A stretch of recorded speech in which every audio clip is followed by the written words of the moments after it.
Emily Walker was shocked when she saw the stranger at her door. "I'm sorry, what did you say?" she asked, her voice shaking. "Your Aunt Anna left you some money?" The man, wearing a cheap suit, gave a condescending smile. "Yes, that's right. It turns out your aunt was actually quite rich, even though most people didn't know. It's funny how old people can surprise us, isn't it?" Emily laughed in disbelief. "Rich? You must be mistaken. She lived like she had no money at all." "Well, whether you believe it or not," the man said with a shrug, "you need to be at the reading of her will this Friday at 3 p.m. at McGrady & Sons Law Offices downtown. Don't be late." He tipped his hat and walked away. "Wait," Emily called out, but the man was already hurrying to his car. She shut the door slowly, feeling confused. An inheritance from Aunt Anna? It didn't make any sense. Emily sat at her small kitchen table, sipping coffee while she thought about her great-aunt. They had never been close. Anna had always been grumpy and stingy, rarely saying anything nice. Still, Emily had tried to be there for her, helping with chores, bringing food, and celebrating her birthdays. Despite Anna's unpleasantness, Emily always stayed polite. Her husband, Mark, had little patience for Anna. He had only met her a few times, before their wedding and occasionally after. That was enough for him. He thought her way of living and her nasty comments about him were reason enough to avoid her. Emily sat there, trying to make sense of the lawyer's claims. Could it be true that Aunt Anna had been secretly wealthy all this time? She thought about what she could do with an inheritance. Maybe she could finally quit her second job at the diner and get a good night's sleep. Looking at the clock, Emily realized she was running late for her shift. She quickly finished her coffee, grabbed her purse, and headed out the door. She needed to call Mark from the bus and tell him about this strange news. Fortunately, Emily found a seat on the crowded bus. She took out her phone and called Mark, hoping he was up for a chat. "Hey, babe," he answered sleepily. "What's going on?" "You won't believe this," Emily said. "A lawyer just visited me and said Aunt Anna left me an inheritance." "An inheritance? Can you believe it?" Mark said, surprised. "The old lady had some hidden money?" "Apparently," Emily replied. "I have to go to the will reading on Friday afternoon. I'm not sure what to think." "Well, that's good news," Mark said, trying to sound upbeat. "Maybe you can finally take a break from work. You really deserve one." Emily gave a sad smile. "If only it were that easy. We'll see. How are you feeling today? Any news from your mom?" Mark's mother, Linda, worked at Mercy Hospital and was trying to get him seen by specialists for his ongoing health issues. Mark's condition made it hard for him to keep a job, and he often ended up in the ER due to panic attacks. Emily had been working extra hard to pay for his costly vitamins and supplements.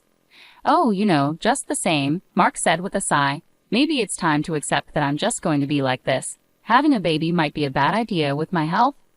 Emily felt a pang in her heart, thinking about their plans to try for a baby this year. "Don't say that," she said softly. "You're going to get better, I believe that. Just keep resting and let your mom help you. I'll visit you at the hospital tomorrow." After saying, "I love you," and hanging up, Emily looked out the bus window, trying to stay positive despite Mark's negativity. She hoped this inheritance might be the break they needed. The next morning, Emily went to room 242 at Mercy Hospital, eager to see Mark. She knocked twice and walked in with a big smile, but her smile quickly faded when she saw Mark scowling at her from his bed. "Hey, babe," she said cheerfully, leaning in for a kiss. Mark turned his head away. "You didn't put on any makeup today." "Seriously," he complained. "Every other wife on this floor looks like a model and I get stuck with a mess." Emily felt hurt. "Mark, how can you say that? I'm exhausted from working so much. I barely have time to." Yeah, you're a big martyr," he interrupted. "I get it," Mark said, cutting her off and waving his hand. "When's that inheritance money coming in?" "Hopefully soon, so you can actually make yourself look decent." Emily fought back tears and quickly left the room. She walked down the hallway and sat on a bench near the elevators, feeling defeated. Was this really what her marriage had become? As she sat with her head in her hands, she overheard two male patients chatting nearby. "I told my wife I had to stay here for tests this weekend," one said with a laugh. "Seriously? I've got a poker game with the orderly and enough booze for a party." "Same here," his friend replied with a grin. "What they don't know won't hurt them. They think we're saints for being here." Emily felt sick. Was this how all men acted behind closed doors? She shook her head, telling herself that Mark wasn't like that. He was just grumpy from being stuck in the hospital. Taking a deep breath, she dried her eyes and stepped out into the sunlight. Tomorrow was the big day, and she needed to stay focused. Friday morning was clear and crisp. Emily woke up early, determined to clean the apartment before Mark came home on Monday. She still found it hard to believe she might be getting an inheritance. Her family had never had much money, but maybe this was the fresh start they needed. She arrived at the lawyer's office an hour early and was greeted by a friendly receptionist who led her to a plush waiting room. "Coffee?" the young woman asked. "Yes, please," Emily said, grateful. She settled into a fancy emerald green armchair, which likely cost more than her entire living room set. Just as she was adding cream and sugar to her coffee, her cell phone began to buzz nonstop. "Mark, let me guess, you're calling to find out how big the inheritance is," Emily answered, rolling her eyes with a smile. "Oh, yeah," Mark replied. "Can you blame me? This is a big deal. What's the news?" "I won't know anything for at least another hour," she said patiently. "I promise you'll be the first to hear when I have the details." As the minutes went by, Emily grew more anxious. What if the inheritance was a huge amount? What if it was just a small sum? When her name was finally called, her heart raced. "Miss Walker, please come with me." The soft carpet muffled Emily's footsteps as she was guided into a grand office lined with law books. An older man in a three-piece suit stood up from behind a large oak desk to shake her hand. "Miss Walker, I'm Bernard McGrady. I'm glad you could come today." "Thank you for having me," Emily said, taking a seat across from him. "I have to admit, this is all a bit overwhelming. My Aunt Anna never talked about her finances." Mr. McGrady chuckled. Yes, she was known for being quite frugal. "But I can assure you, your great-aunt Anna had a significant fortune." He handed her a file folder. Emily opened it with shaking hands and almost fell out of her chair when she saw the number on the page. This can't be right," she gasped. "There are too many zeros. It says $6.2 million. Mr. McGrady smiled and said, "I assure you, there's no mistake." Emily held the folder to her chest, her head spinning. $6.2 million, more money than she'd ever imagined. She felt a hysterical laugh rising in her throat. She couldn't wait to tell Mark. With trembling fingers, she pulled out her phone and quickly typed a text to her husband. "Inheritance is $6,200. Can you believe it?" In her excitement, she didn't notice she'd left out the last 3 crucial zeros before hitting send. Unable to stay any longer, Emily made a quick excuse about needing to process the news and hurried out of the office, clutching the folder with her new future in her arms. She needed to see Mark immediately and share this life-changing news. He was going to be stunned. Skipping the bus, Emily grabbed a cab and told the driver to head to Mercy Hospital.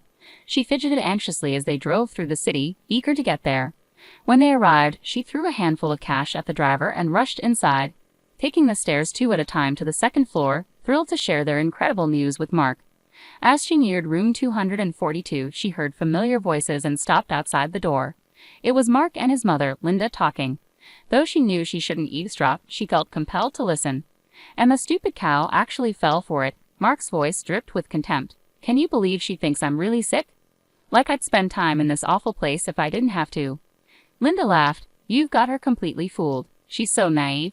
I still can't believe you married someone like that." "Tell me about it," Mark groaned. "But did you hear the best part? Aunt Anna left some money. Once it's in my account, I'm done with her. She can find someone else to play nurse and housekeeper." Emily felt her face go pale. She blinked rapidly, unable to believe what she was hearing. It felt like a nightmare, but Mark and Linda's laughter made it all too real. Her entire marriage, her whole life with Mark, had been a lie. Unable to listen any longer, she turned and ran, not noticing the tears streaming down her face. She ran until her lungs burned and her feet ached. When she finally stopped to catch her breath, she found herself by the East River, staring at the murky water. As she watched the swirling currents, she heard Aunt Anna's voice echoing in her mind. "That boy is a lazy freeloader who'll drain you dry," Aunt Anna had warned Emily after meeting Mark. "Mark my words, Missy, you're making a huge mistake." At the time, Emily had dismissed it as the grumbling of a bitter old woman. But now, with her heart broken, she saw the truth clearly. Aunt Anna had been right, and somehow she had made sure Emily had the means to break free before it was too late. Straightening her shoulders, Emily turned away from the river and walked down the sidewalk with determination. She had calls to make and divorce papers to file. Mark would be in for a shock when he came home on Monday to find the apartment empty. For now, Emily planned to stay with her best friend Tara for a few days and then take a much-needed solo trip to the Hamptons to heal. As the warm June sun touched her face, Emily felt a spark of hope. Maybe her life wasn't ruined after all. Maybe this was the beginning of an amazing new chapter. She couldn't wait to see what the future held. 3 days later, Mark limped to the door of their apartment, prescription pain meds in hand. "Honey, I'm home," he called out sarcastically. "Where's my inheritance check?" Silence was his only answer. He looked around, noticing for the first time that the walls were bare and the shelves empty. A single sheet of paper lay on the kitchen counter. "Dear Mark," it began in Emily's familiar handwriting, "by the time you read this, I'll be long gone. In case you haven't figured it out, I know everything. I know you've been faking illness to avoid working. I know you and your mother have been mocking me. And I know you were planning to take my money and leave.